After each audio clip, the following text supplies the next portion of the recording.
के पुण्यार्चक हैं धर्मानुरागी श्री कमल कुमार, श्रीमती मंजू जी, पुत्र MBA श्री विनीत कुमार, श्रीमती चारू जी, इंजीनियर श्री विनय कुमार, श्रीमती साक्षी जी, CA सौरभ जैन, श्रीमती स्नेहा जी, चिरंजीव हार्दिक, सनाया, श्रेयांसी, निष्कर्ष, तनय एवं समस्त बड़जात्या परिवार निवासी हावड़ा एवं लंदन।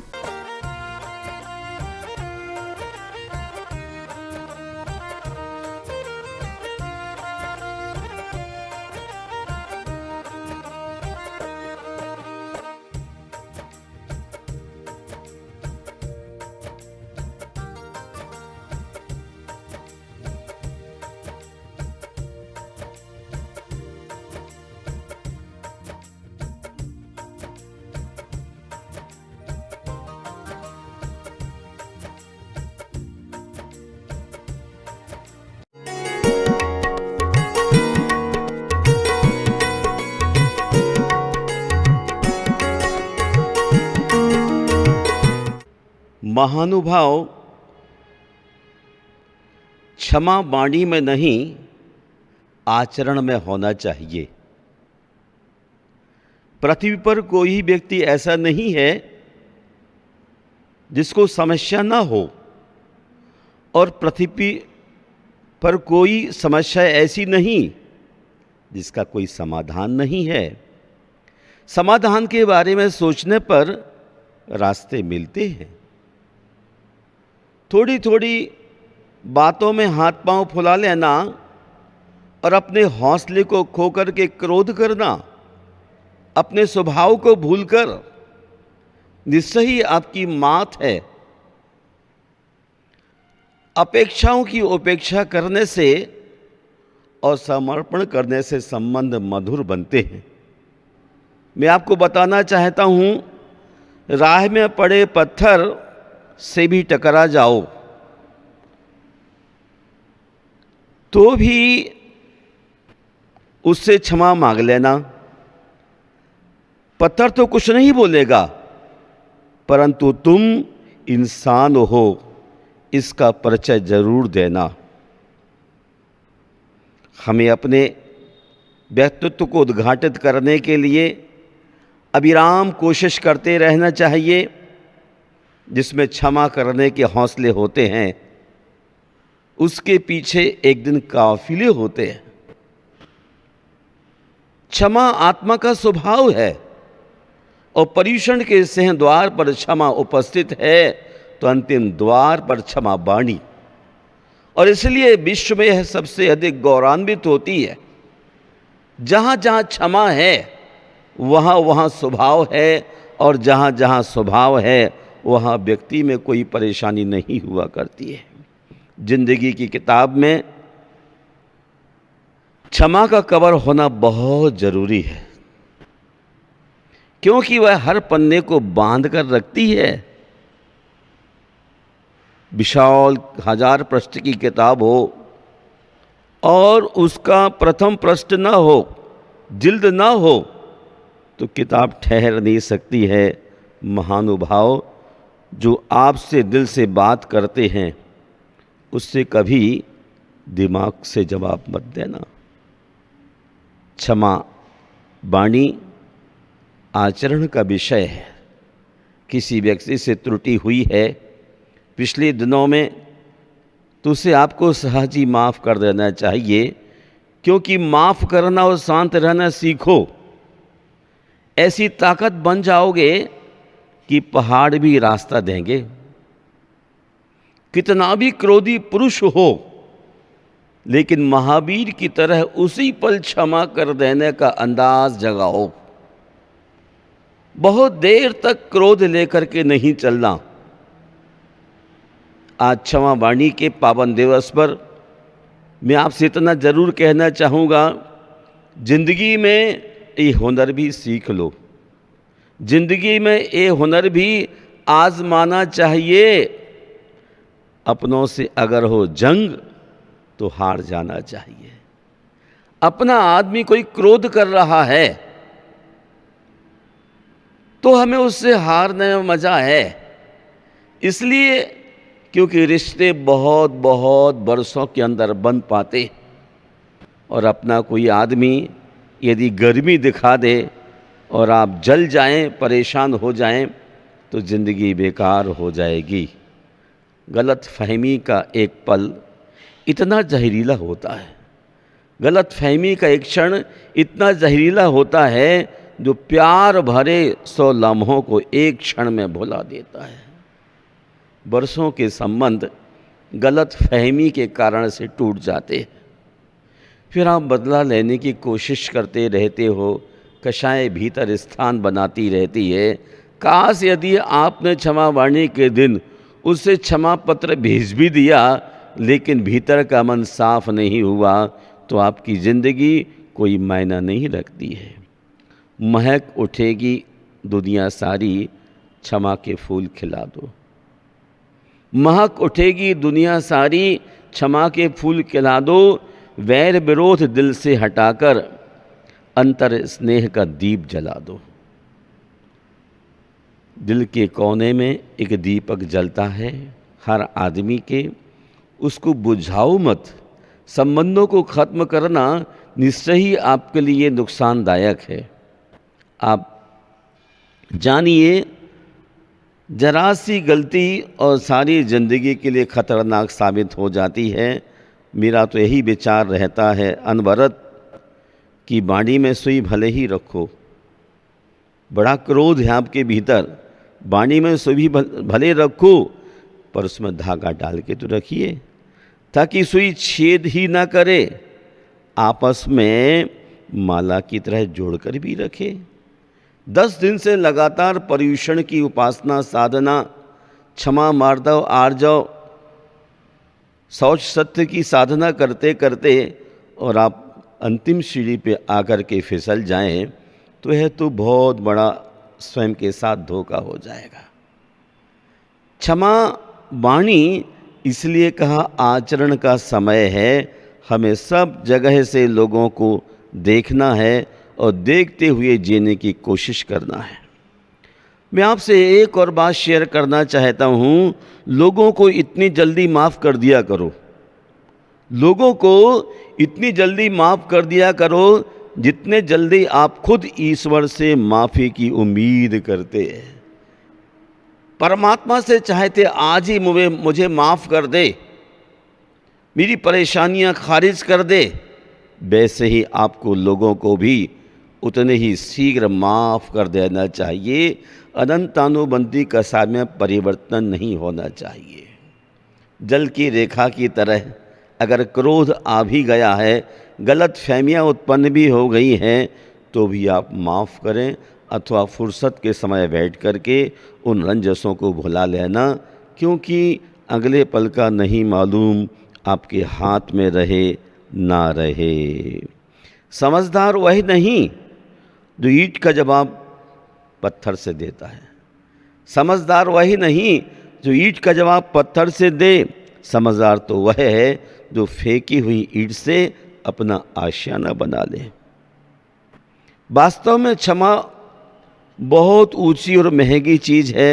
जिन लोगों ने इसको जानने का अभ्यास किया है वही धरती पर अमर होते हैं।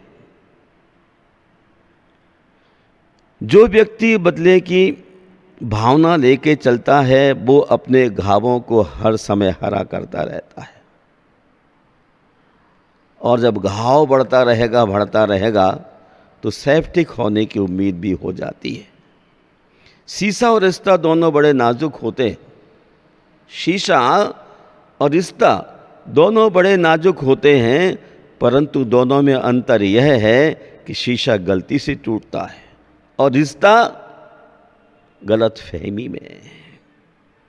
क्षमा वाणी के दिन आपको बहुत गहराई में उतर कर देखने की ज़रूरत है कि आपके संबंधों में मिलानता किस लिए आई। किस लिए आई? गलत फहमी के कारण आई या शीशे टूटने की तरह गलती होने से हुई है। हमारे मन में कभी किसी के प्रति गलत फहमी नहीं होना चाहिए। हम अपने दिल को मांझते रहें, बुहारी लगाते रहें। सामने वाला अपनी राय से चलता है, अपनी इच्छा से चलता है। हम ज़बरदस्ती किसी व्यक्ति को आगे बढ़ा नहीं सकते हैं। जो व्यक्ति दूसरे व्यक्ति को चलाने की कोशिश करता है वह अपनी ज़िंदगी में कुछ पा नहीं सकता है। जिसके पास क्षमा का हथियार और प्रेम का कवच होता है, धरती पर कोई उसे पराजित नहीं कर सकता है। हम उन महावीर प्रभु के शिष्य हैं जिन्होंने अपनी ज़िंदगी में क्षमा का हथियार और प्रेम का कवच लेकर पूरी धरती पर अहिंसा, सत्य, अचौरी, अनेकांत और शादवाद का संदेश देकर भाईचारे के संबंधों को विकसित किया था। सारी वसुधा के लिए कुटुंब मानकर चलने वाले ऐसे महानुभाव, महावीर, उनसे हमें शिक्षा लेने का अवसर लेना चाहिए। महक उठेगी दुनिया सारी, क्षमा के फूल खिला दो। हर आदमी को क्षमा, तितिक्षा का पाठ देने की सोचो, यानी हम इतने शांत, इतने शीतल हों कि हमें देखकर सामने वाले का दिल खुश हो जाए। आप कितने भी सामने वाले की गर्मी को देखें, कितना ही गालियों की बौछार कर रहा हो, कठोर परुष भांड शब्द भी कह रहा हो, तथापि हमें अपने मन को शांत करने की आदत डालना चाहिए। दाग तेरे दामन के धुले ना धुलें, नेकी तेरे कहीं पर तुले ना तुले, मांग ले गलतियों की माफ़ी ईश्वर से, क्या पता ये आंखें कल खुले ना खुले।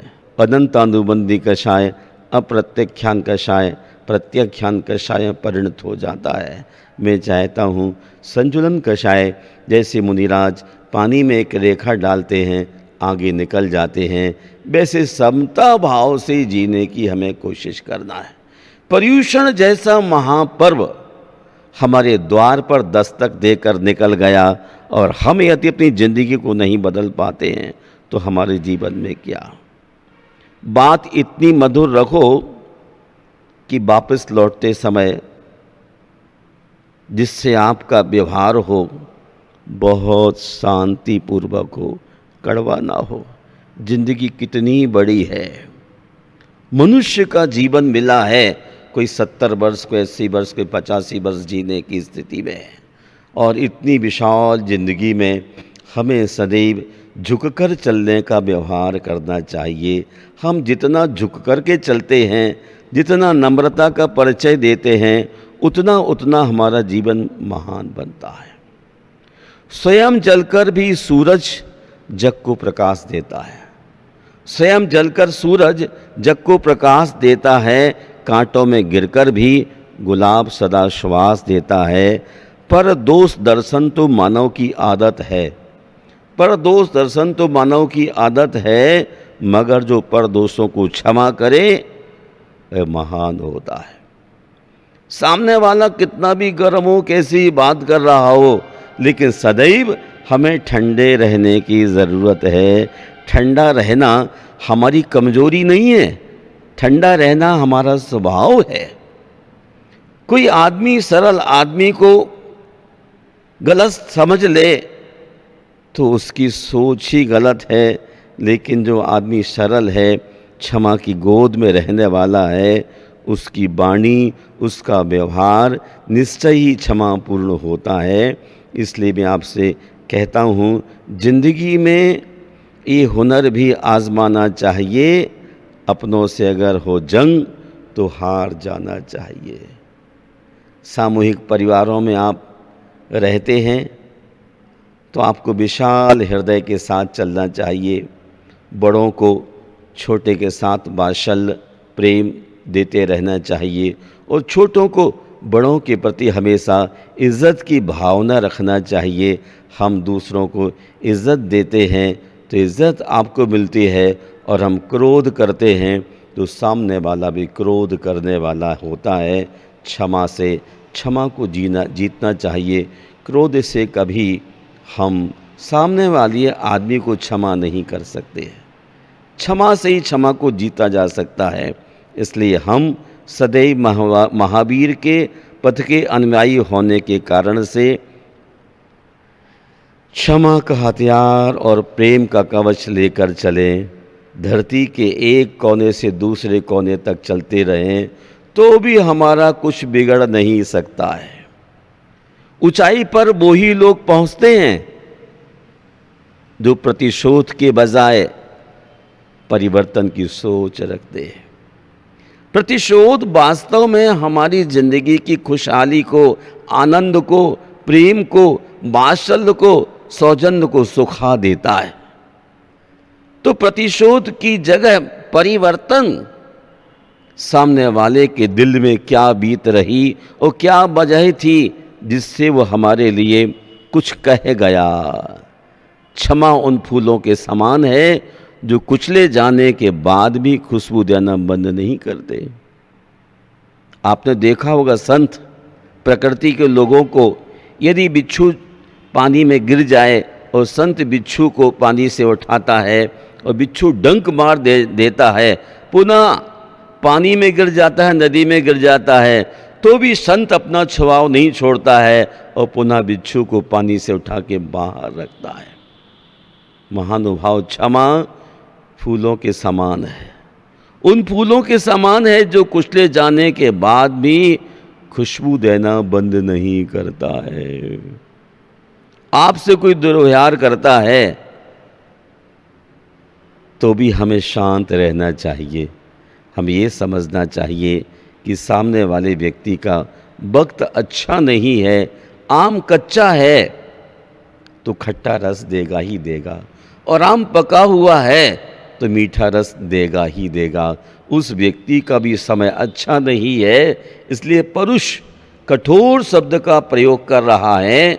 आज क्षमा वाणी का दिन है और हम क्षमा वाणी के दिन में अपने जीवन को विराट बनाने का पुरुषार्थ करें, अपनी चेतना को जगाएं और सदैव सामने से आने वाले प्रहार को फूल के साथ झेलने की कोशिश करें। यही हमारे संतों ने, अरहंतों ने हमें सिखलाया है कि हम अपनी ज़िंदगी में सदैव गलत फहमियों को छोड़ करके, जहरीले स्वभाव को छोड़ करके हम प्यार की ज़िंदगी जिए।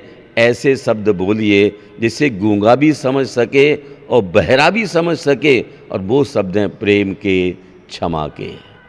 आज क्षमा वाणी का दिन आज सबके लिए सफलीभूत हो और पुरानी गांठों का विसर्जन करके, त्याग करके वर्तमान में जीवन जीने की कोशिश करो, क्योंकि छोटी छोटी गलतियां इंसान से होती रहती हैं और उसे छाती से लगा के चलने पर ये बहुत बड़ी बड़ी बन जाती है। यदि पहले ही क्षण गांठ के लिए, गलती के लिए विस्मृत कर दिया जाता तो अनंत आंदूबंदी का साय में परिणत नहीं होगा। आपका जीवन और जन्म सफल तभी हो सकता है जब पानी की रेखा की तरह हमारे विचार इतने पवित्र, इतने निर्मल, इतने विशाल हो जाएं, किसी ने विगत कुछ कहा तो भूल जाएं, वर्तमान में कुछ बात हुई तो भी हम भूल जाएं, और महावीर की तरह हम अपने जीवन को विशाल बनाएं। चंड कौशिक ने महावीर को दंश किया, लेकिन महावीर ने बदले में उसे दूध उपहार में भेंट दिया।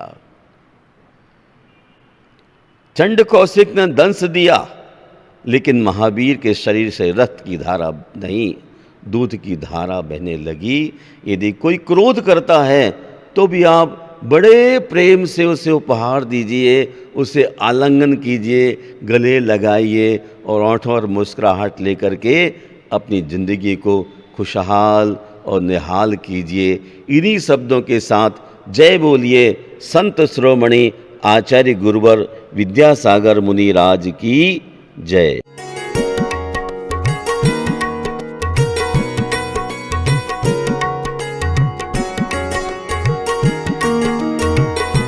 इस कार्यक्रम के पुण्यार्चक थे धर्मानुरागी श्री कमल कुमार, श्रीमती मंजू जी, पुत्र MBA श्री विनीत कुमार, श्रीमती चारू जी, इंजीनियर श्री विनय कुमार, श्रीमती साक्षी जी, CA सौरभ जैन, श्रीमती स्नेहा जी, चिरंजीव हार्दिक, सनाया, श्रेयांसी, निष्कर्ष, तनय एवं समस्त बड़जात्या परिवार निवासी हावड़ा एवं लंदन।